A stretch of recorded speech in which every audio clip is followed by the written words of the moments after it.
Hi, welcome to Lash Class. BA English 4th semester Literary Criticismത്തിലെ David Hume of the standard of taste എന്ന ചാപ്റ്ററാണ് നമ്മൾ നോക്കുന്നത്. Enlightenment era ക്രിട്ടിക്കും ഫിലോസഫറുമായിട്ടുള്ള ഡേവിഡ് ഹ്യൂം എഴുതിയിട്ടുള്ളൊരു എസ്സേ ആണ്. നമുക്ക് ഈ ചാപ്റ്റർ 2 പാർട്ടായിട്ടാണ് വരുന്നത്. ആദ്യത്തെ പാർട്ടിൽ ദി ഏജ് ഓഫ് എൻലൈറ്റ്മെന്റ് എന്ന രീതിയിൽ ഈ എസ്സേക്കുള്ള ഇൻട്രൊഡക്ഷൻ പോലെയാണ് നമുക്ക് വരുന്നത്. അതായത് ഈ ടേസ്റ്റിന് അല്ലെങ്കിൽ ബ്യൂട്ടിക്കൊക്കെ ഒരു സ്റ്റാൻഡേർഡ് കൽപ്പിക്കുക എന്ന തരത്തിലേക്ക് ആളുകൾ ചിന്തിക്കുന്ന ആ ഒരു കാലഘട്ടത്തെ കുറിച്ചിട്ട് ഈ ഒരു എസ്സേക്ക് ഒരു ഇൻട്രൊഡക്ഷൻ ആയിട്ട് നമ്മൾ പറയുന്നു.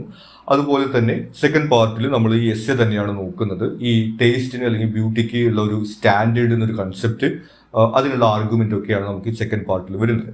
ആദ്യം നമുക്ക് ഇതിലെ ഇൻട്രൊഡക്ഷൻ ആയിട്ട് വരുന്ന ഏജ് ഓഫ് എൻലൈറ്റ്മെന്റിനെ കുറിച്ചിട്ട് നോക്കാം. The enlightenment developed during the late 17th and 18th centuries. അപ്പോൾ 17-ാം നൂറ്റാണ്ടിൻ്റെയും 18-ാം നൂറ്റാണ്ടിൻ്റെയും ഒരു കാലഘട്ടത്തിലാണ് ഈ ഒരു എൻലൈറ്റ്മെന്റ് ഏജ് എന്ന് പറയുന്ന കാലഘട്ടം വരുന്നത്.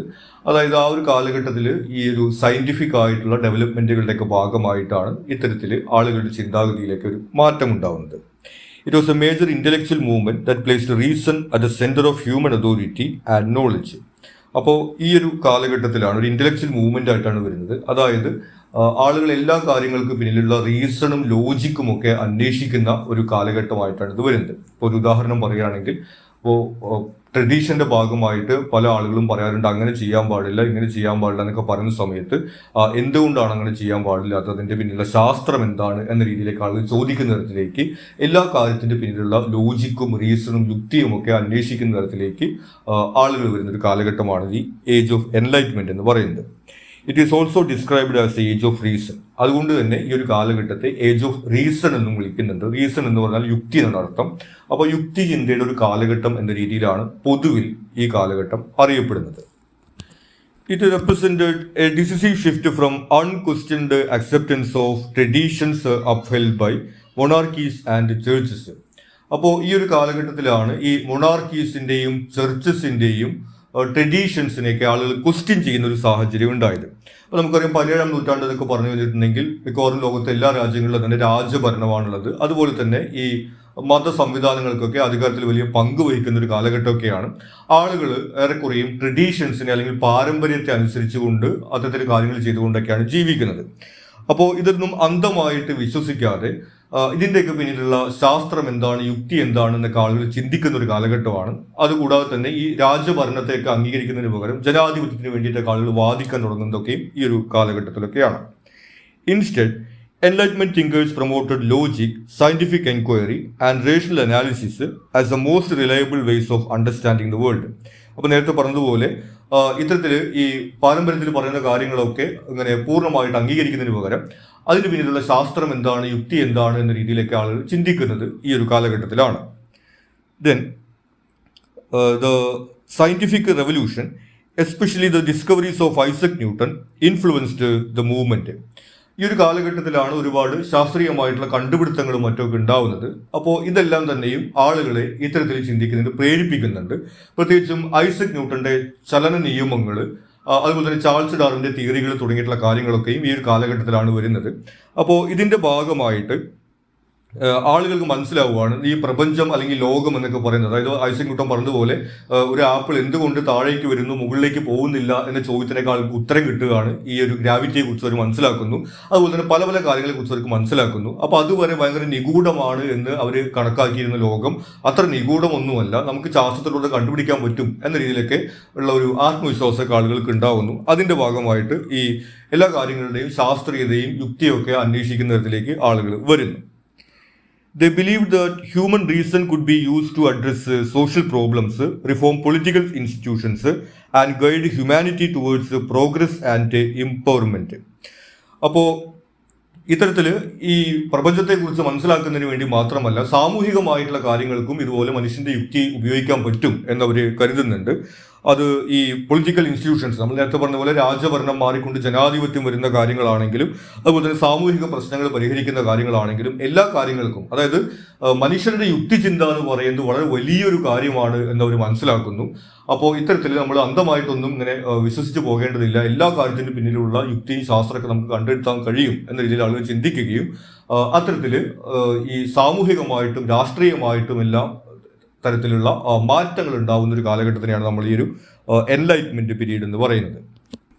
The movement was led by a diverse group of philosophers who shared a common desire for social and political reform. അപ്പോൾ ഈ ഒരു എൻലൈറ്റ്മെന്റ് ഏജിന്റെ ഭാഗമായിട്ട് ഒരുപാട് ഫിലോസഫേഴ്സ് അതിന്റെ ഭാഗമായിട്ടുണ്ട്. പലതരത്തിലുള്ള ആശയങ്ങൾ ഇതുപോലെ സോഷ്യൽ പൊളിറ്റിക്കൽ റിഫോംസിന് വേണ്ടിയിട്ട് അവർ മുന്നോട്ട് വെച്ചിട്ടുണ്ട്. John Locke argued that individuals possess a natural right to life, liberty and property, and that governments are legitimate only when they have the consent of the governed. അതിൽ പ്രധാനമായിട്ടുള്ള ഒരു ആശയം ജോൺ ലോക്കെ എന്ന് പറയുന്ന ഫിലോസഫറുടെ ഒരു ആശയമാണ്. അതിൽ പറയുന്നത് മനുഷ്യർക്ക് natural rights to life, liberty and property, നമുക്ക് പ്രോപ്പർട്ടിക്ക് അതുപോലെ തന്നെ ലിബർട്ടിക്ക്, ലൈഫിനൊക്കെ നമുക്ക് ഒരു ജന്മാവകാശമുണ്ട്. നമ്മൾ മനുഷ്യാവകാശം എന്നൊക്കെ പറഞ്ഞിട്ടുള്ള കൺസെപ്റ്റുകളൊക്കെ രൂപപ്പെട്ടു വരുന്ന ഒരു സമയമാണ്. അതുപോലെ തന്നെ ഗവൺമെന്റിന് ഈ ഗവേൺഡ് ആയിട്ടുള്ള ആളുടെ കൺസെന്റ്, അതായത് ജനങ്ങളുടെ സമ്മതത്തോട് കൂടിയിട്ടേ ജനങ്ങളെ ഭരിക്കാൻ വേണ്ടി സാധിക്കുള്ളൂ എന്ന തരത്തിലുള്ള ജനാധിപത്യത്തെ കുറിച്ചുള്ള കൺസെപ്റ്റുകളൊക്കെ ഈ ജോൺ ലോക്കെ എന്ന് പറയുന്ന പൊളിറ്റിക്കൽ സയന്റിസ്റ്റും അതുപോലെ തന്നെ ഫിലോസഫറുമായിട്ടുള്ള ആളാണ് മുന്നോട്ട് വയ്ക്കുന്നത്. Then Denis Diderot helped spread enlightenment ideas through the encyclopedia. അതുകൂടാതെ തന്നെ പല പുസ്തകങ്ങളും ആ കാലഘട്ടത്തിൽ പ്രചരിക്കുന്നുണ്ട്. അതിൽ പ്രധാനമായിട്ട് എൻസൈക്ലോപീഡിയ എന്ന് പറയുന്ന ബുക്ക് നമ്മൾ കേട്ടിട്ടുണ്ടായിരിക്കും. പലതരത്തിലുള്ള ശാസ്ത്രത്തെ കുറിച്ചിട്ടും അറിവുകളെ കുറിച്ചിട്ടും ഒക്കെ പ്രതിപാദിക്കുന്ന പുസ്തകങ്ങളാണ്. അപ്പോൾ ഇത്തരം എൻസൈക്ലോപീഡിയ തുടങ്ങിയ പുസ്തകങ്ങളിലൂടെ ഇത്തരം അറിവുകളൊക്കെ ആളുകളിലേക്ക് വ്യാപിക്കുന്ന തരത്തിലേക്കുള്ള പ്രവർത്തനങ്ങളും ഈ കാലഘട്ടത്തിൽ നടന്നിരുന്നു. Despite its achievements, the Enlightenment has often been criticized for prioritizing reason over emotion and everyday human experience. എന്നാൽ ഇങ്ങനെയുള്ള ഒരുപാട് അച്ചീവ്മെന്റ്സ് ഒക്കെ എൻലൈറ്റ്മെന്റ് കാലഘട്ടത്തിൽ ഉണ്ടായിരുന്നുണ്ടെങ്കിലും എൻലൈറ്റ്മെന്റ് പീരീഡും ക്രിറ്റിസിസത്തിന് വിധേയമാകുന്നുണ്ട്, അല്ലെങ്കിൽ വിമർശന വിധേയമാകുന്നുണ്ട്. പ്രത്യേകിച്ചും prioritising reason over emotion and everyday human experience, അതായത് യുക്തിക്ക് അമിതമായിട്ടുള്ള ഒരു പ്രാധാന്യം കൊടുക്കുകയും മനുഷ്യന്റെ വികാരങ്ങളെയും അല്ലെങ്കിൽ മനുഷ്യന്റെ ആത്മീയത തുടങ്ങിയിട്ടുള്ള കാര്യങ്ങളെയെല്ലാം അവഗണിക്കുകയും ചെയ്യുന്നു. അപ്പോൾ എല്ലാ കാര്യങ്ങളും നമുക്ക് അങ്ങനെ യുക്തി കൊണ്ട് മാത്രം നിർണ്ണയിക്കാൻ വേണ്ടി സാധിക്കില്ല. പ്രത്യേകിച്ചും ഈ പറഞ്ഞതുപോലെയുള്ള മാനവിക വികാരങ്ങൾ അതുപോലെ തന്നെ ആത്മീയത തുടങ്ങിയിട്ടുള്ള കാര്യങ്ങളൊക്കെ തന്നെയും മനുഷ്യ ജീവിതത്തിന്റെ ഭാഗം തന്നെയാണ്. അത്തരം കാര്യങ്ങളെ അവഗണിക്കുന്നു എന്നുള്ള ഒരു വിമർശനവും ഈ ഒരു എൻലൈറ്റ്മെന്റ് പീരീഡിന് നേരിടേണ്ടി വന്നിട്ടുണ്ട്. This perceived imbalance led to the rise of romanticism, which emerged as a reaction against enlightenment rationalism. അപ്പോൾ ഇത്തരത്തിൽ ഈ ഒരു മനുഷ്യ ജീവിതത്തിലെ യുക്തി ചിന്തയുടെ ഒരു അതിപ്രസരത്തിനെതിരെയുള്ള ഒരു റിയാക്ഷൻ ആയിട്ടാണ് പിന്നീട് റൊമാൻറ്റിസിസം എന്ന് പറയുന്നൊരു മൂവ്മെന്റ് ഉടലെടുത്ത് വരുന്നത്. നമുക്ക് പിന്നീട് വരുന്ന ചാപ്റ്റേഴ്സിൽ അതിനെ കുറിച്ചിട്ടൊക്കെ നമ്മൾ പറയുന്നുണ്ട്. സോ ബേസിക്കലി നമ്മളിവിടെ പറഞ്ഞു വെക്കുന്നത്, നമ്മൾ ഈ ചാപ്റ്ററിൽ പറയാൻ പോകുന്നത് ടേസ്റ്റ് അല്ലെങ്കിൽ ബ്യൂട്ടി എന്ന് പറയുന്നത് നമ്മൾ പൊതുവിൽ കേൾക്കുന്ന ഒരു കൺസെപ്റ്റാണ്. Beauty lies in the eyes of beholder, അല്ലെങ്കിൽ സൗന്ദര്യം എന്ന് പറയുന്നത് കാഴ്ചക്കാരുടെ കണ്ണുകളിലാണ് എന്ന തരത്തിൽ നമ്മൾ കേട്ടിട്ടുള്ളതാണ്. എന്നാൽ അങ്ങനെയല്ല, ഈ സൗന്ദര്യത്തിൽ പോലും അല്ലെങ്കിൽ ടേസ്റ്റിൽ പോലും നമുക്ക് യുക്തിപരമായിട്ട് അതിനെ ഒരു അടിസ്ഥാനം ഉണ്ടാക്കാൻ വേണ്ടി സാധിക്കും. നമുക്ക് യുക്തിപരമായിട്ട് ഇത്തരം കാര്യങ്ങളെ പോലും വിലയിരുത്താൻ വേണ്ടി കഴിയും എന്നുള്ളതാണ് ഈ of the standard of taste എന്ന് പറയുന്ന എസ്സേക്കകത്ത് വരുന്നത്. സോ നമ്മളിവിടെ പറയുന്നത് എൻലൈറ്റ്മെന്റ് ഏജിന്റെ ഭാഗമായിട്ട് എല്ലാ കാര്യങ്ങളിലും ശാസ്ത്രീയതയും യുക്തിചിന്തയും അടിസ്ഥാനപ്പെടുത്തിക്കൊണ്ടുള്ള വിലയിരുത്തൽ നടത്തുന്നതിന്റെ ഭാഗമായിട്ടാണ് ഡേവിഡ് ഹ്യൂം ഇവിടെ ബ്യൂട്ടി അല്ലെങ്കിൽ ടേസ്റ്റ് തുടങ്ങിയിട്ടുള്ള കൺസെപ്റ്റുകളിൽ കൂടി ഇത്തരത്തിൽ ഈ ഒരു റീസൺ അല്ലെങ്കിൽ യുക്തിചിന്ത വെച്ചുകൊണ്ടുള്ള ഒരു അടിസ്ഥാനം രൂപപ്പെടുത്തുന്നത് നമ്മൾ കാണുന്നത്. ഇനി നമ്മൾ എസ്സേയുടെ സമ്മറിയാണ് നോക്കുന്നത്. ആദ്യത്തെ ആർഗ്യുമെന്റിൽ പറയുന്നത്, Hume argues that true genius transcends time, place and cultural difference. അപ്പോൾ ഹ്യൂം പറയുന്നത് ട്രൂ ജീനിയസ് അല്ലെങ്കിൽ ട്രൂലി ഗ്രേറ്റ് ആയിട്ടുള്ളൊരു ആർട്ടാണെങ്കിൽ അത് ടൈം, പ്ലേസ്, കൾച്ചറൽ ഡിഫറൻസ് എന്നിവയെല്ലാം ട്രാൻസെൻഡ് ചെയ്യുന്നു. അതായത് ഓരോ കാലഘട്ടങ്ങൾക്കപ്പുറത്തും അതുപോലെ തന്നെ ഓരോ നാടുകൾക്കപ്പുറത്തും, അതായത് എല്ലാ നാട്ടിലും എല്ലാ കാലത്തും നല്ല ആർട്ടാണെങ്കിൽ അത് ആളുകൾ അംഗീകരിക്കും എന്ന രീതിയിലാണ് അദ്ദേഹം പറയുന്നത്. ഇപ്പോൾ നമുക്ക് അതിൻ്റെ എക്സാമ്പിൾ അറിയാം. ഇപ്പോൾ ഷേക്സ്പിയറിൻ്റെ റൈറ്റിങ്സ് വളരെ വർഷങ്ങൾക്ക് മുമ്പ് വേറെ ഏതോ നാട്ടിലുണ്ടായിട്ടുള്ളതാണ്. അതുപോലെ തന്നെ ഇപ്പോൾ കാളിദാസന്റെ കവിതകളാണെങ്കിലും അതല്ലെങ്കിൽ നമുക്ക് ഈ ജലാലുദ്ദീൻ റൂമിയുടെ കാര്യങ്ങളാണെങ്കിലും ഇത്തരം കാര്യങ്ങളൊക്കെ തന്നെയും നമുക്കറിയാം ഏതോ നാട്ടിൽ ഏതോ കാലഘട്ടത്തിൽ ഉണ്ടായതൊക്കെ വ്യത്യസ്തമായിട്ടുള്ള കാലഘട്ടങ്ങളിലും വ്യത്യസ്തമായിട്ടുള്ള നാടുകളിലും ആളുകൾ അത് ഇഷ്ടപ്പെടുന്നുണ്ട് എന്നൊക്കെ നമുക്ക് അറിയുന്നതാണ്. അപ്പോൾ ആ ഒരു പോയിന്റാണ് ഇവിടെ ഹ്യൂം പറയുന്നത്. ഒരു ട്രൂ ജീനിയസ് ആണെന്നുണ്ടെങ്കിൽ അത് കാലത്തിനും ദേശത്തിനും ഒക്കെ അതീതമായിക്കൊണ്ട് അതിങ്ങനെ മഹത്തരമായിട്ട് നിലനിൽക്കുമെന്നാണ് ഹ്യൂം പറയുന്നത്. സോ ബേസിക്കലി നമുക്ക് അറിയാവുന്ന, നമ്മൾ അക്സെപ്റ്റ് ചെയ്യുന്ന ഒരു പോയിന്റാണ് അദ്ദേഹം പറയുന്നത്. Writers like Homer continue to be admired despite changes in language, religion and political systems. അപ്പോൾ ഒരു എക്സാമ്പിൾ അദ്ദേഹം പറയുന്നുണ്ട്, ഹോമറിനെ പോലുള്ള എഴുത്തുകാരുടെയൊക്കെ കൃതികളൊക്കെ ഇതുപോലെ ഭാഷയിൽ മാറ്റമുണ്ടായി, മതങ്ങളിൽ, രാഷ്ട്രീയ സംവിധാനങ്ങളിൽ, ദേശങ്ങളിൽ, കാലങ്ങളിലൊക്കെ മാറ്റമുണ്ടായിട്ടും അതൊക്കെ ഇപ്പോഴും ആളുകൾ ഇഷ്ടപ്പെടുന്നു എന്ന് പറയുന്നു. നമ്മൾ നേരത്തെ പറഞ്ഞ പോലെ ഷേക്സ്പിയറിൻ്റെ ആണെങ്കിലും കാളിദാസിൻ്റെ ആണെങ്കിലും ജലാലുദ്ദീൻ റൂമിയുടെ ആണെങ്കിലും ഇവരുടെയൊക്കെ കൃതികളും നമ്മൾ എക്സാമ്പിളായിട്ട് പറഞ്ഞു. അപ്പോൾ അതൊക്കെ നമുക്ക് പൊതുവിൽ കാണാവുന്നതാണ്. While authority or prejudice may temporarily elevate inferior artists, such reputations do not endure. അദ്ദേഹം പറയുന്നത് ചിലപ്പോൾ ചില ആളുകളുടെ കൃതികളൊക്കെ ആ ഒരു കാലഘട്ടത്തിന്റെ സവിശേഷത കൊണ്ട് ആളുകൾ അംഗീകരിക്കാം അല്ലെങ്കിൽ ആളുകൾ ഇഷ്ടപ്പെടാം, പക്ഷേ അതൊന്നും എല്ലാ കാലത്തേക്കും നിലനിൽക്കില്ല എന്ന് അദ്ദേഹം പറയുന്നു. Over time flaws become evident and false admiration fades. അപ്പം അദ്ദേഹം പറയുന്നത് അങ്ങനെ കാലം കടന്നു പോകുന്നതനുസരിച്ചിട്ട് ഇത്തരത്തിലുള്ള ഈ ഒരു ആരാധനയൊക്കെ ഇല്ലാതെയാവും, അതിൻ്റെ കുറ്റവും കുറവും ഒക്കെ ആളുകൾ കൂടുതലായിട്ട് മനസ്സിലാക്കും എന്ന് പറയുന്നു. ഇതിൻ്റെ ഒരു എക്സാമ്പിൾ നമുക്ക് പറയാവുന്നത്, നമുക്ക് സിനിമയുടെ ഒരു എക്സാമ്പിൾ വെച്ചിട്ട് നോക്കാവുന്നതാണ്. ഇപ്പോൾ പഴയ ചില മലയാള സിനിമകളെ കുറിച്ചിട്ടുള്ള ട്രോളുകളും വിമർശനങ്ങളൊക്കെ പലപ്പോഴും നമ്മൾ കാണുന്നുണ്ടായിരിക്കും. അതിൽ തന്നെ നമുക്കൊരു എക്സാമ്പിൾ പറയാവുന്നത് നമ്മുടെ പണ്ടത്തെ നസീറിൻ്റെയൊക്കെ സിനിമയ്ക്കകത്ത് നസീർ ഡബിൾ റോളൊക്കെ അഭിനയിക്കുന്ന സമയത്ത് മുഖത്തൊരു കറുത്ത പൊട്ട് കുത്തിയിട്ട് ആളെ തിരിച്ചറിയാൻ പറ്റാത്ത രീതിയിലൊക്കെ അഭിനയിക്കുന്നതൊക്കെ കണ്ടിട്ട് ഇന്നത്തെ ആളുകൾ ചിരിക്കുന്നുണ്ട്. അപ്പോൾ നമുക്കറിയാം ഇതൊക്കെ അന്നത്തെ കാലഘട്ടത്തിലെ ആളുകൾ കണ്ട് തിയേറ്ററിലാകെ കൈയടിച്ചിട്ടുള്ള സീനുകളൊക്കെയാണ് ഇന്നത്തെ ആളുകൾ കാണുമ്പോൾ കളിയാകുന്ന സിറ്റുവേഷനുള്ളത്. അതുപോലെ തന്നെ വേറൊരു ഉദാഹരണം നമുക്ക് പറയാൻ വേണ്ടി പറ്റുന്നത്, ഇതേ കാലഘട്ടത്തിൽ തന്നെ പലപ്പോഴും നമ്മൾ തെലുങ്ക് സിനിമകളെ കുറിച്ചിട്ടുള്ള ട്രോളുകൾ നമ്മൾ കാണാറുണ്ട്. അതായത് ഒട്ടും ലോജിക്കൽ അല്ലാത്ത ഭയങ്കര ഹീറോയിസം ഒക്കെ നടത്തുന്ന തരത്തിൽ ഒരു മനുഷ്യനെ കൊണ്ട് ചെയ്യാൻ കഴിയാത്ത കാര്യങ്ങളൊക്കെ നായകൻ ചെയ്യുന്ന തരത്തിലുള്ള സംഭവങ്ങൾ. ഇപ്പോൾ ഉദാഹരണത്തിന് ഓടുന്ന ട്രെയിനിനെ ഓടിച്ചിട്ട് പിടിക്കുക, അങ്ങനത്തെ രംഗങ്ങളൊക്കെ ഉള്ള സംഭവങ്ങളൊക്കെ നമ്മൾ കാണാറുണ്ട്. സോ ഇത്തരത്തിലുള്ള കാര്യങ്ങളൊക്കെ വേറൊരു നാട്ടിലെ ആളുകൾ അത് ഇഷ്ടപ്പെടുന്നുണ്ട്, ആസ്വദിക്കുന്നുണ്ട്. പക്ഷേ ഇവിടേക്ക് വരുന്ന സമയത്ത് ഇവിടുത്തെ ആളുകൾക്ക് അത് ഇഷ്ടപ്പെടുന്നില്ല, അത് അംഗീകരിക്കാൻ വേണ്ടി കഴിയുന്നില്ല എന്ന സംഭവം നമ്മൾ കാണുന്നുണ്ട്. സോ ഈ രീതിയിലാണ് നമ്മൾ സാഹിത്യത്തിന്റെ കാര്യത്തിലാണെങ്കിലും പല കൃതികളും ആ ഒരു കാലഘട്ടത്തിന്റെ ഒരു ട്രെൻഡ് അനുസരിച്ചുകൊണ്ട് ആളുകൾക്ക് ഇഷ്ടപ്പെടാം, അല്ലെങ്കിൽ വേറൊരു നാട്ടിലെ അവിടുത്തെ കൾച്ചർ അനുസരിച്ചുകൊണ്ട് ആളുകൾക്ക് ഇഷ്ടപ്പെടാം. അതായത് വേറൊരു നാട്ടിലേക്ക് പോകുമ്പോൾ അല്ലെങ്കിൽ വേറൊരു കാലത്തേക്ക് പോകുമ്പോൾ ആളുകൾ അത് അംഗീകരിക്കണമെന്നില്ല. എന്നാൽ ട്രൂ ജീനിയസ് ആയിട്ടുള്ള ഒരു ആർട്ട് ആണെങ്കിൽ അതിനും നമുക്ക് ഈ പഴയ സിനിമയിൽ നിന്ന് എക്സാമ്പിൾ എടുത്ത് പറയാൻ വേണ്ടി പറ്റും. എന്താണ്, നമ്മുടെ ചെമ്മീൻ പോലുള്ള സിനിമകളൊക്കെ ഇന്നും ക്ലാസിക് ആയിട്ട് അറിയപ്പെടുന്നതാണ്. അതുപോലെ തന്നെ സത്യജിത്രായുടെ പതേർ പാഞ്ചലി എന്ന് പറയുന്ന സിനിമയൊക്കെ ലോകവ്യാപകമായിട്ട് ആളുകൾ ഇഷ്ടപ്പെടുകയും അംഗീകരിക്കുകയും ചെയ്യുന്ന സിനിമയാണ്. അതും പഴയ സിനിമയാണ്. അപ്പോൾ ഇതിന്റെ ട്രൂ ജീനിയസ് ആണെങ്കിൽ ഈ കാലദേശങ്ങൾക്ക് അതീതമായിട്ട് അവ ഉൾക്കൊള്ളപ്പെടും. എന്നാൽ നേരത്തെ പറഞ്ഞതുപോലെ ഒരു കാലഘട്ടത്തിന്റെ പ്രത്യേകത കൊണ്ടോ അല്ലെങ്കിൽ ഒരു പ്രദേശത്തെ ആളുകളുടെ കൾച്ചർ കൊണ്ടോ ഒക്കെ ഇഷ്ടപ്പെടുന്ന കാര്യങ്ങളാണെങ്കിൽ അതൊന്നും വേറെ നാട്ടിലേക്ക് എത്തില്ല, അല്ലെങ്കിൽ ഒരു കാലത്ത് അടുത്ത കാലത്തേക്ക് പോകുന്ന സമയത്ത് ആളുകൾ അതിനെ വിമർശിക്കുന്ന സിറ്റുവേഷൻ ഉണ്ടാവും എന്നൊക്കെ പറയുന്നു. സോ ഇതാണ് സംഭവം. അപ്പോൾ ഇത്തരത്തിൽ ട്രൂ ജീനിയസ് ആയിട്ടുള്ള ഗ്രേറ്റ് ആർട്ട് മാത്രമാണ് ഈ കാലദേശാന്തരങ്ങളെ അതിജീവിക്കുകയുള്ളൂ എന്നാണ് ഡേവിഡ് ഹ്യൂം പറഞ്ഞു വെക്കുന്നത്. നമുക്ക് ഏറെക്കുറെ അക്സെപ്റ്റ് ചെയ്യാവുന്ന ഒരു പോയിന്റ് തന്നെയാണ് അദ്ദേഹം പറയുന്നത്. In contrast, genius artistic excellence gains stronger and wider appreciation as it spreads across culture and generations, free from envy and personal bias. നേരത്തെ പറഞ്ഞതുപോലെ ജീനിയസ് ആർട്ടിസ്റ്റിക് എക്സലൻസ് ആണെങ്കിൽ അത് ഈ കാലദേശാന്തരങ്ങൾക്ക് അപ്പുറത്ത് അവ സ്വീകരിക്കപ്പെടും, ആഘോഷിക്കപ്പെടും, ആസ്വദിക്കപ്പെടും. നമ്മൾ നേരത്തെ ചെമ്മീൻ്റെയും പതേർ പാഞ്ചലിയുടെ ഒക്കെ എക്സാമ്പിൾസ് പറയുകയുണ്ടായി. അപ്പോൾ ഇത്തരത്തിലാണ് ട്രൂ ജീനിയസിനെ കുറിച്ചിട്ട് ഡേവിഡ് ഹ്യൂം പറയുന്നത്. He then explains that beneath the apparent diversity of taste lie general principles of approval and disapproval that operate within the human mind. അപ്പോൾ ഈ ട്രൂ ജീനിയസ് ആയിട്ടുള്ള ആർട്ട് ഇതുപോലെ കാലദേശാന്തരങ്ങൾക്ക് അപ്പുറത്ത് ആസ്വദിക്കപ്പെടുകയും സ്വീകരിക്കപ്പെടുകയും എന്നുള്ള കാര്യം നമ്മൾ അംഗീകരിച്ചു കഴിഞ്ഞു. അപ്പോൾ എന്തുകൊണ്ടാണ് അങ്ങനെ സംഭവിക്കുന്നതെന്നുള്ളതാണ് അദ്ദേഹം എക്സ്പ്ലെയിൻ ചെയ്യുന്നത്.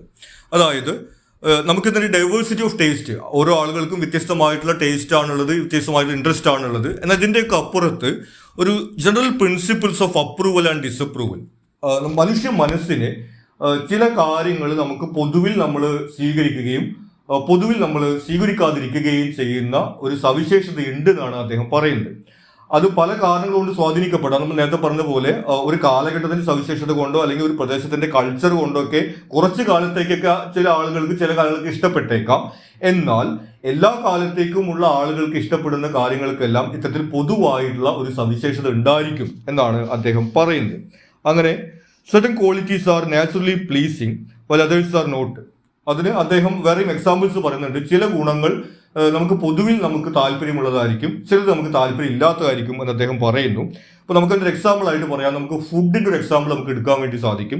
ഓരോ നാടുകളിലും വ്യത്യസ്തമായിട്ടുള്ള ഫുഡ് കൾച്ചറൊക്കെയാണുള്ളത്. നമുക്കറിയാം പല നാടുകളിലും പാമ്പിനെ ഭക്ഷിക്കുന്ന ആളുകളുണ്ട്, അതല്ലെങ്കിൽ പുഴുവിനെ ഭക്ഷിക്കുന്നവരുണ്ട് എന്ന രീതിയിലൊക്കെ നമ്മൾ കേട്ടിട്ടുണ്ട്. പല ആളുകൾക്ക് പലതരത്തിലുള്ള ഭക്ഷണ ശീലങ്ങളൊക്കെയാണുള്ളത്. എങ്കിൽ തന്നെയും അതുപോലെ തന്നെ നമുക്ക് ഇന്ത്യയിലെ ആളുകൾക്ക് പൊതുവിൽ ഈ സ്പൈസി ആയിട്ടുള്ള അല്ലെങ്കിൽ എരിവുള്ള ഭക്ഷണം കൂടുതൽ ഇഷ്ടമാണ്. എന്നാൽ യൂറോപ്യൻസ് ആയിട്ടുള്ള ആളുകൾക്ക് എരിവ് ഉള്ള ഭക്ഷണം ഇഷ്ടമല്ല. അതൊക്കെ നമുക്ക് അറിയാവുന്ന കാര്യമാണ്. എങ്കിൽ തന്നെ നമുക്ക് പറയാവുന്ന മറ്റൊരു കാര്യം, സ്വീറ്റ് അല്ലെങ്കിൽ മധുരം എന്ന് പറയുന്നത് മിക്കവാറും എല്ലാ പ്രദേശത്തെയും ആളുകൾക്ക് ഒരുപോലെ ഇഷ്ടമുള്ള ഒരു കാര്യമാണ്. അത് ഐസ്ക്രീം ആയിരിക്കാം, അല്ലെങ്കിൽ പായസം ആയിരിക്കാം, അല്ലെങ്കിൽ മറ്റെന്തെങ്കിലും വിഭവങ്ങളായിരിക്കാം. മധുരം എന്ന് പറയുന്നത് നമുക്ക് അതുപോലെ പൊതുവിൽ എല്ലാ ആളുകൾക്കും സ്വീകാര്യമായിട്ടുള്ള ഒരു കാര്യമായിട്ട് നമുക്ക് കാണാം. അതുപോലെ തന്നെ അതിന്റെ ഓപ്പോസിറ്റ് ആയിട്ട് നമുക്ക് കയ്പ് എന്ന് പറയുന്നത് പൊതുവിൽ ഏത് നാട്ടിലെ ആളുകളാണെങ്കിലും അവർ ഇഷ്ടപ്പെടാത്ത ഒരു കാര്യമായിട്ടാണ് നമ്മൾ കാണുന്നത്. അപ്പോൾ ഇത്തരത്തിൽ ചില ആളുകൾക്ക് എരിവുകൾ ഇഷ്ടപ്പെടാം, ചില ആളുകൾക്ക് പുളികൾ ഇഷ്ടപ്പെടാം എന്നതൊക്കെ വ്യത്യസ്തമായിട്ടുള്ള ടേസ്റ്റ് നിലനിൽക്കുമ്പോഴും മധുരം എല്ലാവരും ഇഷ്ടപ്പെടുന്നു, കയ്പ് ആരും ഇഷ്ടപ്പെടുന്നില്ല എന്ന തരത്തിലേക്ക് അവിടെ ഒരു കോമൺ ടേസ്റ്റ് ഉള്ളത് നമുക്ക് അവിടെ കാണാം എന്ന രീതിയിൽ അദ്ദേഹം പറയുന്നു. അദ്ദേഹം വസ്ത്രങ്ങളുടെയും അതുപോലെ ഭക്ഷണത്തിന്റെയും ഒക്കെ എക്സാമ്പിൾസ് വെച്ചുകൊണ്ടാണ് ഞാനിത് പറയുന്നത്. സോ അത്തരത്തിൽ ഈ ആർട്ടിന്റെ കാര്യമാണെങ്കിലും ബ്യൂട്ടിയുടെ കാര്യമാണെങ്കിലും ആളുകൾക്ക് എന്ത് വ്യത്യസ്ത ടേസ്റ്റ് ഉണ്ടെങ്കിലും ജനറൽ ആയിട്ട് ഇത്തരത്തിലുള്ള ഒരു ക്വാളിറ്റി ആളുകൾ അപ്രൂവ് ചെയ്യുകയും ഡിസപ്രൂവ് ചെയ്യുകയും ചെയ്യുന്നുണ്ട് എന്നാണ് ഹ്യൂം പറഞ്ഞു വയ്ക്കുന്നത്. But individual judgment may be distorted by defects in perception. പക്ഷെ അങ്ങനെയാണെങ്കിലും ഓരോ വ്യക്തികളുടെയും ജഡ്ജ്മെന്റ്, ഒരു കാര്യം അവർക്ക് ഇഷ്ടപ്പെടുന്നുണ്ടോ ഇഷ്ടപ്പെടുന്നില്ല എന്നുള്ള ഓരോ വ്യക്തിയുടെയും ജഡ്ജ്മെന്റ് അവരുടെ ഇൻഡിവിജ്വൽ പെർസെപ്ഷന്റെ, അവരുടെ ഡിഫക്റ്റ് കൊണ്ട് സംഭവിക്കുന്നതാണ്. അവരുടെ പ്രശ്നങ്ങൾ കൊണ്ട് അവർക്ക് അത് തിരിച്ചറിയാൻ പറ്റാതെ പോകുന്ന സാഹചര്യമാണ് പറയുന്നത്. അതിന് നല്ലൊരു എക്സാമ്പിൾ ആൾ പറയുന്നുണ്ട്.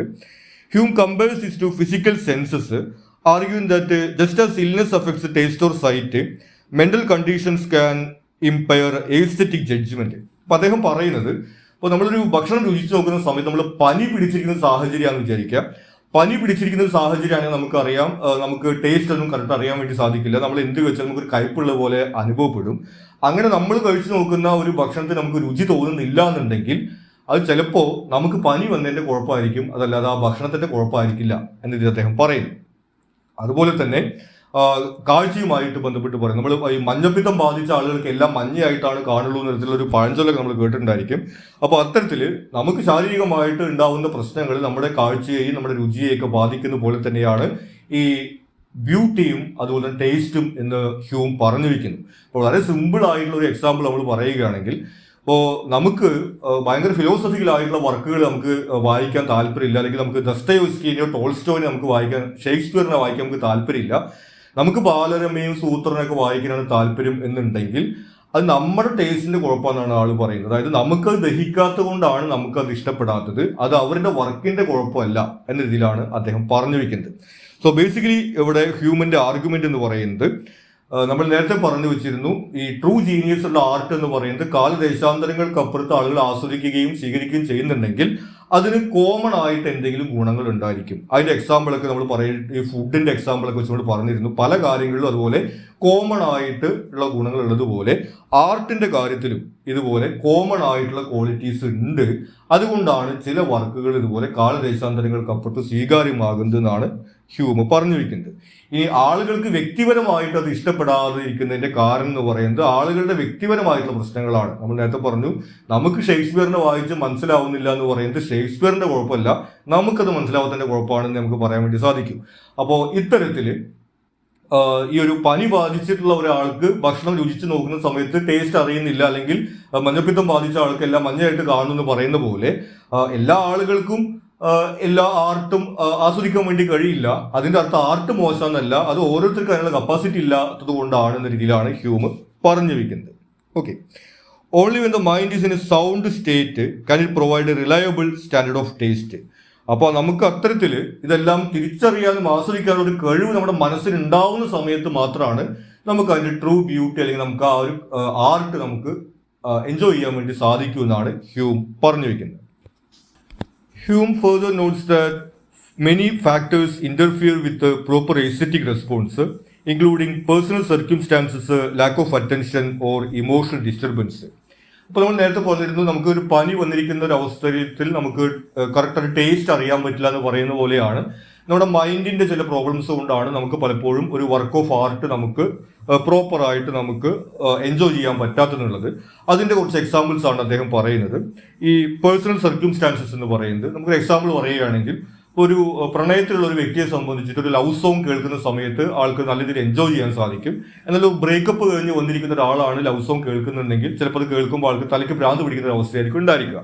അപ്പോൾ ആ ഒരു സിറ്റുവേഷൻ കൊണ്ട് ആൾക്ക് ചിലത് എൻജോയ് ചെയ്യാൻ പറ്റും, ചിലത് എൻജോയ് ചെയ്യാൻ പറ്റില്ല എന്നൊരു അവസ്ഥ ഉണ്ടാവും. അതുപോലെ ലാക്ക് ഓഫ് അറ്റൻഷൻ, അതിലുള്ള ഡീറ്റെയിൽസ് ശ്രദ്ധിക്കാനുള്ള ഒരു അറ്റൻഷൻ അല്ലെങ്കിൽ ഒരു ക്ഷമ ഇല്ലാത്തൊരു സാഹചര്യം. ഇമോഷണൽ ഡിസ്റ്റർബൻസ്, നമ്മൾ നേരത്തെ പറഞ്ഞ പോലെ ഓരോ വ്യത്യസ്തമായിട്ടുള്ള ഇമോഷണൽ സാഹചര്യത്തിൽ നിന്നുകൊണ്ട് നമ്മൾ ഒരു ആർട്ട് വർക്ക് നമ്മൾ എൻജോയ് ചെയ്യുന്ന സമയത്ത് നമുക്കത് പ്രോപ്പറായിട്ട് ചെയ്യാൻ പറ്റില്ല തുടങ്ങിയിട്ടുള്ള പല വിഷയങ്ങളും ഉണ്ടായിരിക്കും. One of the most important limitations is the absence of delicacy of taste. അതിൽ തന്നെ ഏറ്റവും പ്രധാനമായിട്ടുള്ള ലിമിറ്റേഷൻ ആയിട്ട് അദ്ദേഹം പറയുന്നത് ഡെലിക്കസി ഓഫ് ടേസ്റ്റ് എന്നുള്ളൊരു കൺസെപ്റ്റാണ്. ഈ ചാപ്റ്ററിൽ തന്നെ ഇമ്പോർട്ടൻ്റ് ആയിട്ടൊരു കൺസെപ്റ്റാണ്. He defines it as the ability to perceive subtle qualities within a work of art. അതായത് ഒരു ആർട്ട് വർക്കിനകത്ത് സബ്റ്റിൽ അല്ലെങ്കിൽ മൈന്യൂട്ട് ആയിട്ടുള്ള ക്വാളിറ്റീസ് വരെ തിരിച്ചറിയാനുള്ള ഒരു ശേഷിയാണ് അദ്ദേഹം ഡെലിക്കസി ഓഫ് ടേസ്റ്റ് എന്ന് പറയുന്നത്. ഈ ടേസ്റ്റ് എന്നുള്ള സംഭവം നമുക്ക് ഫുഡുമായി വെച്ചുകൊണ്ടുള്ള ഒരു എക്സാമ്പിൾ കൊണ്ട് തന്നെ നമുക്ക് എളുപ്പത്തിൽ മനസ്സിലാക്കാവുന്നതാണ്. നമുക്ക് പല ചായ പൊടിയുടെ കമ്പനികൾ, അതുപോലെ ഫുഡ് അല്ലെങ്കിൽ ഡ്രിങ്ക് ഐറ്റംസിന്റെ കമ്പനികളിലൊക്കെ ടേസ്റ്റ് ടെസ്റ്റർ എന്ന് പറയുന്ന ഒരു തസ്തിക അല്ലെങ്കിൽ ഒരു ജോലി ഉണ്ട്. നിങ്ങൾ ഗൂഗിളിലൊക്കെ സെർച്ച് നോക്കി കഴിഞ്ഞാൽ നിങ്ങൾക്ക് കാണാം, അല്ലെങ്കിൽ നിങ്ങൾക്ക് ചിലപ്പോൾ അവരുടെ അറിയുന്ന ഒരു കാര്യമായിരിക്കാം. ഇവരുടെ ജോലി എന്ന് പറയുന്നത് ഓരോ ബാച്ചിൽ ഇവരുടെ പ്രൊഡക്റ്റ് വരുന്ന സമയത്ത് ചായപ്പൊടി ആണെങ്കിൽ അത്, അല്ലെങ്കിൽ മറ്റ് ഡ്രിങ്ക്സോ ഫുഡാണെങ്കിൽ അത് ടേസ്റ്റ് ചെയ്ത് നോക്കിയിട്ട് അതിനെന്തെങ്കിലും കുറവുകളുണ്ടോ, അത് ഓക്കെ ആണോ എന്നുള്ള കാര്യം പറയുക എന്നുള്ളതാണ് ഈ ജോലിയിൽ വരുന്നത്. ഓക്കെ, അപ്പോൾ ഇത്തരത്തിലുള്ള ജോലി ഇപ്പോൾ നാളെ ഇപ്പോൾ നിങ്ങളോ അല്ലെങ്കിൽ ഞാനോ പോയിട്ട് നമുക്ക് അങ്ങനത്തെ ജോലി വേണമെന്ന് പറഞ്ഞു കഴിഞ്ഞാൽ അവർ നമുക്ക് ആ ജോലി തരില്ല. കാരണം അതിന് കറക്റ്റായിട്ടൊരു കോഴ്സ് നമുക്ക് പഠിച്ച് പാസ്സാവേണ്ടതുണ്ട്. അതുപോലെ തന്നെ നമുക്ക് ലിമിറ്റേഷൻസ് ഉണ്ടായിരിക്കാം. ഒരു പക്ഷേ സ്മോക്ക് ചെയ്യാൻ പാടില്ല, ഡ്രിങ്ക് ചെയ്യാൻ പാടില്ല, അല്ലെങ്കിൽ നമ്മുടെ ടേസ്റ്റിനെ ബാധിക്കുന്ന തരത്തിലുള്ള കാര്യങ്ങൾ ചെയ്യാൻ പാടില്ല, ലിമിറ്റേഷൻസ് ഒക്കെ ഉണ്ടായിരിക്കാം. അതുപോലെ ഇത്തരത്തിൽ മൈന്യൂട്ട് ആയിട്ടുള്ള ടേസ്റ്റ് ഇങ്ങനെ ടേസ്റ്റ് ചെയ്ത് നോക്കിയിട്ട് കണ്ടുപിടിക്കുന്ന ഒരു ജോലി തന്നെ നമ്മുടെ നാട്ടിലുണ്ട് എന്നുള്ള ഒരു അവസ്ഥയുണ്ട്. അതുപോലെയാണ് ഈ ഡെലിക്കസി ഓഫ് ടേസ്റ്റ് എന്ന് അദ്ദേഹം പറയുന്നത്. അതായത് ഒരു ആർട്ട് വർക്കിനകത്ത് ഇത്തരത്തിൽ മൈന്യൂട്ട് ആയിട്ടുള്ള ഡീറ്റെയിൽസ് നമുക്ക് കണ്ടെത്താനുള്ള നമ്മുടെ ഒരു കഴിവിനെയാണ് അദ്ദേഹം ഡെലിക്കസി ഓഫ് ടേസ്റ്റ് എന്ന് പറയുന്നത്. ഇത് നമുക്ക് ചായയുടെ കാര്യത്തിലാണെങ്കിൽ നമുക്ക് കുറെ ചായ കുടിച്ച് കഴിഞ്ഞിട്ടുണ്ടെങ്കിൽ ചായയിൽ എക്സ്പെർട്ട് ആവും എന്ന് പറയുന്നത് പോലെ ഒരുപാട് പോയംസ് വായിച്ചു കഴിഞ്ഞിട്ടുണ്ടെങ്കിൽ ആൾ പോയട്രിയിൽ എക്സ്പെർട്ട് ആവും. അതല്ലെങ്കിൽ ഒരുപാട് സ്റ്റോറീസ് വായിച്ചു കഴിഞ്ഞാൽ ഒരുപാട് ലിറ്റററി വർക്ക്സ് നമ്മളിങ്ങനെ എക്സ്പീരിയൻസ് ചെയ്യുമ്പോഴാണ് നമുക്ക് ഇത്തരത്തിൽ ചെറിയ ചെറിയ ഡീറ്റെയിൽസ് ശ്രദ്ധിക്കാനുള്ള ഒരു കഴിവ് ഉണ്ടാവുന്ന രീതിയിലാണ് അദ്ദേഹം ഡെലിക്കസി ഓഫ് ടേസ്റ്റിനെ കുറിച്ചിട്ട് പറയുന്നത്. To explain this, he recounts a story from Don Quixote in which two men accurately identify faint traces of leather and iron in wine. അപ്പോൾ ഈ ഡെലിക്കസി ഓഫ് ടേസ്റ്റ് എന്നുള്ള കൺസെപ്റ്റ് എക്സ്പ്ലെയിൻ ചെയ്യുന്നതിന് വേണ്ടിയിട്ട് അദ്ദേഹം Spanish നോവലായിട്ടുള്ള Don കൊഹോട്ടയിൽ നിന്നുള്ള ഒരു example ആണ് പറയുന്നത്. അതിൽ രണ്ടുപേര് ഒരു വൈനിന്റെ ടേസ്റ്റ് അവർ ടെസ്റ്റ് ചെയ്യുന്ന സമയത്ത് ഒരാൾക്ക് അതിനകത്ത് അയണിന്റെ അല്ലെങ്കിൽ ഇരുമ്പിന്റെ ഒരു ചോയുണ്ട് എന്ന് പറയുന്ന സിറ്റുവേഷനും വേറൊരാൾ അതിനൊരു ലെതറിന്റെ ചോയുണ്ട് എന്ന് പറയുന്ന സിറ്റുവേഷനും ആ സ്റ്റോറിയിൽ വരുന്നുണ്ട്. അതിനെ കുറിച്ചിട്ടാണ് അദ്ദേഹം എക്സാമ്പിൾ ആയിട്ട് പറയുന്നത്. The judgment, initially ridiculed, is later proven correct when an iron key with a leather thong was found in the barrel. This analogy demonstrates the value of refined perception. അപ്പോൾ ഈ ഒരു വൈൻ ടെസ്റ്റ് ചെയ്യുന്ന സമയത്ത് നേരത്തെ പറഞ്ഞതുപോലെ ഒരാൾ അതിനകത്ത് ഒരു ഇരുമ്പിന്റെ ചോയുണ്ടെന്ന് പറയുന്നു, ഒരാൾ അതിനകത്ത് ഒരു ലെതറിന്റെ ചോയുണ്ടെന്ന് പറയുന്നു. പരസ്പരം വിരുദ്ധമായിട്ടുള്ള കാര്യങ്ങളാണ് പറയുന്നത്. കേൾക്കുന്ന ആളുകളൊക്കെ അവരെ കളിയാക്കി ചിരിക്കുകയാണ്. പിന്നെ നമ്മളിത് കുടിച്ചപ്പോൾ ഒരു കുഴപ്പമുണ്ടായിരുന്നില്ലോ, എന്താണ് അവർ പറയുന്നത് എന്നൊക്കെയാണ് അവരെ കളിയാക്കിക്കൊണ്ട് പറയുന്നത്. പക്ഷെ അവർ പരിശോധിച്ച് നോക്കുന്ന സമയത്ത് വൈൻ സൂക്ഷിച്ചിരുന്ന പാത്രത്തിന്റെ അടിയിൽ ഒരു കീ കിടന്നിരുന്നു, ഒരു താക്കോൽ കിടന്നിരുന്നു. ഇരുമ്പിന്റെ താക്കോലാണ്. ആ താക്കോലിന്റെ കീ ചെയിൻ എന്ന് പറയുന്നത് ലെതർ കൊണ്ട് ഉണ്ടാക്കിയിട്ടുള്ളതാണ്. അപ്പോൾ ലെതർ കൊണ്ട് ഉണ്ടാക്കിയിട്ടുള്ള ഇരുമ്പിന്റെ ഒരു താക്കോൽ അതിനകത്ത് കടന്നിരുന്നു. അപ്പോൾ രണ്ടുപേര് പറഞ്ഞു ശരിയാണ്, സിറ്റുവേഷൻ വന്നു. അപ്പോൾ ഇരുമ്പുമായി ബന്ധപ്പെട്ടിട്ട് കൂടുതൽ അറിയുന്ന ആൾക്ക് ഇരുമ്പിന്റെ ചോയ പെട്ടെന്ന് കണ്ടെത്താൻ വേണ്ടി സാധിച്ചു. ലെതറുമായി ബന്ധപ്പെട്ട് കൂടുതൽ അറിയുന്ന ആൾക്ക് അതിന്റെ ചോയ പെട്ടെന്ന് കണ്ടെത്താൻ വേണ്ടി സാധിച്ചു. അപ്പൊ ഇത്തരത്തിലാണ് ഡെലിക്കസി ഓഫ് ടേസ്റ്റ് ഉണ്ടാവുക എന്നാണ് ഹ്യൂം പറയുന്നത്. നമ്മൾ നേരത്തെ പറഞ്ഞതുപോലെ ഒരുപാട് പോയട്രി വായിക്കുന്ന ആളുകൾക്ക് പോയട്രിയിൽ ഇതുപോലെ ഡീറ്റെയിൽസ് പെട്ടെന്ന് കാണാൻ വേണ്ടി സാധിക്കും. ഒരുപാട് സ്റ്റോറി വായിക്കുന്ന ആളുകളാണെങ്കിൽ അവർക്ക് സ്റ്റോറിയിലെ കാര്യങ്ങൾ പെട്ടെന്ന് മനസ്സിലാക്കാൻ വേണ്ടി സാധിക്കുമെന്ന് പറയുന്ന പോലെ ഈ ഡെലിക്കസി ഓഫ് ടേസ്റ്റ് എന്ന് പറയുന്നത് നമ്മളിങ്ങനെ കൂടുതൽ ലിറ്റററി വർക്കുകൾ പരിചയപ്പെട്ടുകൊണ്ട്, അതായത് ക്ലാസിക്കൽ വർക്ക് മുതൽ പണ്ടത്തെ കാലത്തുള്ള വർക്കുകളും ഇന്നത്തെ കാലത്തുള്ള വർക്കുകളും വർക്കുകളും അതൊക്കെ നമ്മൾ കൂടുതൽ നമ്മൾ വായിക്കുകയും എക്സ്പീരിയൻസ് ചെയ്യുകയും ചെയ്യുന്ന സമയത്താണ് നമുക്ക് ഇത്തരത്തിലുള്ള ഒരു ഡെലിക്കസി ഓഫ് ടേസ്റ്റ് ഡെവലപ്പ് ചെയ്തെടുക്കാൻ വേണ്ടി പറ്റുക എന്നാണ് ഹ്യൂം പറയുന്നത്. Using this analogy, Hume argues that delicacy of taste allows critics to detect fine details that others overlook.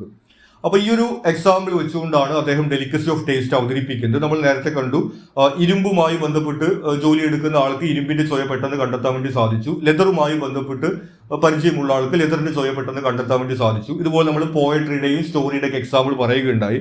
അപ്പോൾ നല്ലൊരു ക്രിട്ടിക് ആവണം എന്നുണ്ടെങ്കിൽ, നല്ലൊരു സാഹിത്യ വിമർശകരാകണം നമുക്ക് എന്നുണ്ടെങ്കിൽ ഇത്തരത്തിൽ നമ്മൾ ഒരുപാട് വർക്കുകൾ പരിചയപ്പെടണം. അങ്ങനെ വായിച്ച എക്സ്പീരിയൻസിലൂടെയാണ് നമുക്ക് ഇത്തരത്തിലൊരു ഡെലിക്കസി ഓഫ് ടേസ്റ്റ് ഡെവലപ്പ് ചെയ്തെടുക്കാൻ വേണ്ടി സാധിക്കുമെന്ന് അദ്ദേഹം പറയുന്നു. Such sensitivity is developed through practice, comparison and familiarity with excellent models. നേരത്തെ പറഞ്ഞതുപോലെ നമ്മൾ പ്രാക്ടീസ് ചെയ്തുകൊണ്ട്, അല്ലെങ്കിൽ കൂടുതൽ വായിച്ചുകൊണ്ട്, അങ്ങനെ വായിക്കുന്നവരോട് കമ്പയർ ചെയ്തുകൊണ്ട്, അതിൽ തന്നെ എക്സലന്റ് ആയിട്ടുള്ള വർക്കുകൾ വായിച്ചുകൊണ്ടാണ് നമുക്ക് ഇത്തരത്തിലുള്ള ഒരു ഡെലിക്കസി ഓഫ് ടേസ്റ്റ് നമുക്കെന്ന് പറയുന്നത് ഈ സാഹിത്യ വിമർശനം നടത്തുന്ന ആളുകൾക്ക് അല്ലെങ്കിൽ ക്രിട്ടിക്കുകൾക്ക് ഇത്തരത്തിലുള്ള ഡെലിക്കസി ഓഫ് ടേസ്റ്റ് ഇങ്ങനെയാണ് രൂപീകരിക്കാൻ വേണ്ടി സാധിക്കുമെന്ന് അദ്ദേഹം പറയുന്നു. General rules of art emerge from observing what consistently pleases in its purest forms. അപ്പോൾ ഹ്യൂം പറയുന്നത് നമ്മുടെ തുടക്കത്തിൽ പറഞ്ഞിട്ടുള്ള സ്റ്റാൻഡേർഡ് ഓഫ് ടേസ്റ്റ് അല്ലെങ്കിൽ ടേസ്റ്റ് ഒരു സ്റ്റാൻഡേർഡ് എന്നുള്ള കൺസെപ്റ്റിലേക്കാണ് വരുന്നത്. ഈ ജനറൽ റൂൾസ് ഓഫ് ആർട്ട് എന്ന് പറയുന്നത് ആ ഒരു സ്റ്റാൻഡേർഡ് ആണ്. പോയട്രിക്ക് ആവാം, അതല്ലെങ്കിൽ സ്റ്റോറിക്ക് ആവാം, മറ്റേത് ആർട്ടിനായിരിക്കാം. അതിന്റെ ഒരു ടേസ്റ്റിന് ഒരു സ്റ്റാൻഡേർഡ് ഉണ്ട് എന്ന് പറയുന്നത് നമുക്ക് ഇങ്ങനെ കൺസിസ്റ്റന്റ്ലി നമ്മൾ ഇങ്ങനെ ഇത് ഒബ്സർവ് ചെയ്തുകൊണ്ടാണ് നമ്മൾ മനസ്സിലാക്കുന്നത്. അപ്പൊ ഹ്യൂം പറയുന്നത് ഇതൊക്കെയാണ് സ്റ്റാൻഡേർഡ് എന്ന രീതിയിൽ ആളൊരു നിയമം മുന്നോട്ട് വയ്ക്കല്ലേ ചെയ്യുന്നത്. മറിച്ച് നമ്മൾ നേരത്തെ പറഞ്ഞതുപോലെ പല വർക്കുകളും ഹോമറിന്റെ ആയിക്കോട്ടെ, ഷേക്സ്പിയറിന്റെ ആയിക്കോട്ടെ, അല്ലെങ്കിൽ മറ്റാളുകളുടെ ആയിക്കോട്ടെ, നമ്മൾ നേരത്തെ ചെമ്മീൻ സിനിമയുടെയും അതുപോലെ തന്നെ പാഞ്ചാലി സിനിമയുടെ ഒക്കെ എക്സാമ്പിൾ പറയുകയുണ്ടായി. പല ആർട്ട് വർക്കുകളും കാലദേശാന്തരങ്ങൾക്കപ്പുറത്ത് ആസ്വദിക്കപ്പെടുകയും സ്വീകരിക്കപ്പെടുകയും ചെയ്യുന്നുണ്ട്. അപ്പൊ നമ്മൾ ഇതിങ്ങനെ ഒബ്സർവ് ചെയ്ത് കഴിഞ്ഞിട്ടുണ്ടെങ്കിൽ എന്തുകൊണ്ടാണ് അവ ഇങ്ങനെ എല്ലാ കാലങ്ങൾക്കും ദേശങ്ങൾക്കും അപ്പുറത്ത് സ്വീകരിക്കപ്പെടുന്നത് നമുക്ക് മനസ്സിലാക്കാൻ വേണ്ടി സാധിക്കും. അങ്ങനെ നമ്മൾ മനസ്സിലാക്കുന്നതാണ് നമ്മൾ ഈ ഒരു ജനറൽ റൂൾസ് ഓഫ് ആർട്ട് എന്നതിൽ കണക്കാക്കുക എന്ന് അദ്ദേഹം പറയുന്നു. അതായത് David Hume standard of taste എന്ന പേരിൽ അദ്ദേഹത്തിൻ്റെതായിട്ടുള്ള കുറച്ച് സ്റ്റാൻഡേർഡുകൾ മുന്നോട്ട് വയ്ക്കുകയല്ല ചെയ്യുന്നത്. മറിച്ച് ടേസ്റ്റിന് അല്ലെങ്കിൽ ബ്യൂട്ടിക്ക് അങ്ങനെ ഒരു സ്റ്റാൻഡേർഡ് ഉണ്ട്. അതെന്താണ് എന്നുള്ളത് നമുക്ക് ഇത്തരത്തിൽ കാലദേശാന്തരങ്ങളെ അതിജീവിച്ചിട്ടുള്ള ആർട്ട് വർക്കുകൾ നമ്മളിങ്ങനെ ഒബ്സർവ് ചെയ്ത് കഴിഞ്ഞാൽ നമുക്ക് മനസ്സിലാക്കാൻ വേണ്ടി സാധിക്കും എന്നാണ് അദ്ദേഹം പറഞ്ഞു വയ്ക്കുന്നത്. When a critic fails to recognize these qualities, the fault lies not in the artwork, but in the critic's lack of refinement. അതിനൊരു ക്രിട്ടിക്കിന് ഇത്തരത്തിൽ ഈ ക്വാളിറ്റീസ് കണ്ടെത്താൻ വേണ്ടി സാധിക്കുന്നില്ല എന്നുണ്ടെങ്കിൽ അത് ആ ഒരു ആർട്ട് വർക്കിന്റെ കുഴപ്പമല്ല, മറിച്ച് ആ ക്രിട്ടിക്കിന് അത് കണ്ടെത്താൻ കഴിയാത്തതിന്റെ കുഴപ്പം എന്ന രീതിയിലാണ് പറയുന്നത്. നമ്മൾ നേരത്തെ പറഞ്ഞതുപോലെ ജലാലുദ്ദീൻ റൂമി ആയിക്കോട്ടെ, ഷേക്സ്പിയർ ആയിക്കോട്ടെ, കാളിദാസനായിക്കോട്ടെ, അവരുടെയൊക്കെ വർക്കുകൾ കാലദേശാന്തരങ്ങളിൽ അംഗീകരിക്കപ്പെട്ടിട്ടുള്ളതാണ്. ഇപ്പൊ നമുക്കൊരാൾക്ക് അത് ഇഷ്ടപ്പെടുന്നില്ല എന്നുണ്ടെങ്കിൽ നമുക്കത് മനസ്സിലാവുന്നില്ലേ നമുക്ക് പറയാൻ വേണ്ടി സാധിക്കുള്ളൂ. അത് ആർട്ടിന്റെ കുഴപ്പമായിട്ട് നമുക്ക് പറയാൻ വേണ്ടി സാധിക്കില്ല. അപ്പൊ ഇത്തരത്തില് ഇങ്ങനെ കാലദേശാന്തരങ്ങൾക്കപ്പുറത്ത് വ്യാപിക്കുന്ന ആർട്ട് വർക്കുകൾക്ക് ഒരു സ്റ്റാൻഡേർഡ് ഉണ്ട്. ആ സ്റ്റാൻഡേർഡ് നമുക്ക് അതിങ്ങനെ ഒബ്സർവ് ചെയ്ത് കഴിഞ്ഞാൽ കണക്കാക്കാൻ വേണ്ടി കണ്ടെത്താൻ വേണ്ടി സാധിക്കും എന്ന് അദ്ദേഹം പറയുന്നു. Despite the standard, he acknowledges two blameless sources of variation in taste. അപ്പോൾ നമുക്ക് ഈ ബ്യൂട്ടിക്ക് അല്ലെങ്കിൽ ടേസ്റ്റിന് ഒരു സ്റ്റാൻഡേർഡ് ഉണ്ടെന്നുണ്ടെങ്കിലും ചില വേരിയേഷൻസ് ആളുകളിൽ ഉണ്ടാവാം. അത് സ്വാഭാവികമാണ്. അത്തരത്തിലുള്ള രണ്ട് വേരിയേഷൻസിനെ കുറിച്ച് അദ്ദേഹം പറയുന്നു. അത് ഹാംലെസ് ആണ്. സ്വാഭാവികമായിട്ട് മനുഷ്യർക്ക് വ്യത്യസ്ത ടേസ്റ്റ് ഉണ്ടാവുന്നതാണെന്ന് അദ്ദേഹം പറയുന്നു. The first is individual disposition and the second is the influence of time and space. അല്ല, ആദ്യത്തെ പറയുന്നത് ഇൻഡിവിജ്വൽ ഡിസ്പോസിഷൻ എന്നുള്ളതാണ്. അതായത് ആ ഒരു വ്യക്തിയുടെ ഒരു സിറ്റുവേഷൻ ആണ്. ഇപ്പൊ നമ്മൾ പറയുന്നത് ആളൊരു യങ് ആയിട്ടുള്ള ഒരാളാണ്, അല്ലെങ്കിൽ ഓൾഡ് ആയിട്ടുള്ള ആളാണ്, ചെറുപ്പക്കാരായിട്ടുള്ള ആളാണെങ്കിൽ സ്വാഭാവികമായിട്ടും അവർക്ക് ഒരുപക്ഷെ പ്രണയത്തിലോ അത്തരത്തിലുള്ള തീമുകളിലോ ഒരു താല്പര്യം കൂടുതലുണ്ടായിരിക്കാം. ഒരുപക്ഷെ ഓൾഡ് ആയിട്ടുള്ള ആളാണെങ്കിൽ അവർക്ക് ഒരുപക്ഷെ ഫിലോസഫിയിലോ അല്ലെങ്കിൽ ആത്മീയതയിലോ ആയിരിക്കും അവർക്ക് കൂടുതൽ താല്പര്യം ഉണ്ടാവുക. എല്ലാവരും അങ്ങനെയാണെന്നല്ല പറയുന്നത്. ആത്മീയതയിൽ താല്പര്യമുള്ള ചെറുപ്പക്കാരും ഉണ്ടായിരിക്കും, പ്രണയത്തിൽ താല്പര്യമുള്ള പ്രായമായവരൊക്കെ ഉണ്ടായിരിക്കും. ഇതിൽ പൊതുവിൽ നമ്മൾ അതിനെ പറയുമ്പോൾ ഒരു ഉദാഹരണമായിട്ട് പറയുന്നതാണ്. അപ്പൊ ഇത്തരത്തിൽ ഒരു വ്യക്തിയുടെ ഒരു സിറ്റുവേഷൻ അനുസരിച്ചുകൊണ്ട് അവർക്ക് ചില കാര്യങ്ങളോട് പ്രത്യേക ഇഷ്ടമൊക്കെ ഉണ്ടാവാം. അതൊക്കെ സ്വാഭാവികമാണ്. അതുപോലെ തന്നെ ടൈം ആൻഡ് സ്പേസ് എന്ന് പറയുന്നത് ഒരാളുടെ കാലഘട്ടവും അതുപോലെ തന്നെ അയാളുടെ നാട് എന്ന് പറയുന്നത്. അപ്പോൾ അതിൻ്റെ ഒരു എക്സാമ്പിൾ ആയിട്ട് നമുക്ക് പറയാം, ഇപ്പോൾ യൂറോപ്പിൽ ജീവിക്കുന്ന ആളുകൾ, കേരളത്തിൽ ജീവിക്കുന്ന ആളുകൾ, അല്ലെങ്കിൽ ആഫ്രിക്കയിൽ ജീവിക്കുന്ന ആളുകൾ എന്ന് പറയുന്നത് ഒരു വ്യത്യസ്തമായിട്ടുള്ള കൾച്ചറുകളിൽ ജീവിക്കുന്ന ആളുകളാണ്. അപ്പോൾ അവരുടെ കൾച്ചറുമായിട്ട് ബന്ധപ്പെട്ടിട്ടുള്ള ആർട്ട് വർക്കുകളോട് അവർക്ക് പ്രത്യേക താല്പര്യം ഉണ്ടായിരിക്കാം. ഇതൊക്കെ സ്വാഭാവികമായിട്ട് ആളുകളിൽ ഉണ്ടാവുന്ന വേരിയേഷൻസ് ആണ് എന്ന് അദ്ദേഹം സമ്മതിക്കുന്നു. These variations operate within fixed boundaries and he considers dum harmless. ഇതൊക്കെ ഫിക്സ്ഡ് ആയിട്ടുള്ള ബൗണ്ടറീസിൽ, അല്ലെങ്കിൽ നേരത്തെ പറഞ്ഞതുപോലെ ഈ ഒരു ഐഡന്റിറ്റിയോ അല്ലെങ്കിൽ ഈ പറഞ്ഞതുപോലെ ടൈം, സ്പേസ് തുടങ്ങിയിട്ടുള്ള കാര്യങ്ങളുമായി ബന്ധപ്പെട്ടുകൊണ്ട് ആളുകൾക്ക് സ്വാഭാവികമായിട്ട് ചില കാര്യങ്ങളോട് കൂടുതൽ ഇഷ്ടമുണ്ടാവാം, ഇഷ്ടമുണ്ടാവില്ല എന്നതിലേക്ക് വരുന്നതാണ്. അതൊക്കെ സ്വാഭാവികമാണ്. അതിൻ്റെ അർത്ഥം പറയുന്നത് ഇപ്പോൾ നമ്മളിങ്ങനെ ഗ്രേറ്റ് ആയിട്ടുള്ള ആർട്ട് വർക്ക് മാത്രം ഇഷ്ടപ്പെടാൻ പാടുള്ളൂ എന്നൊരു നിയമമൊന്നുമില്ല.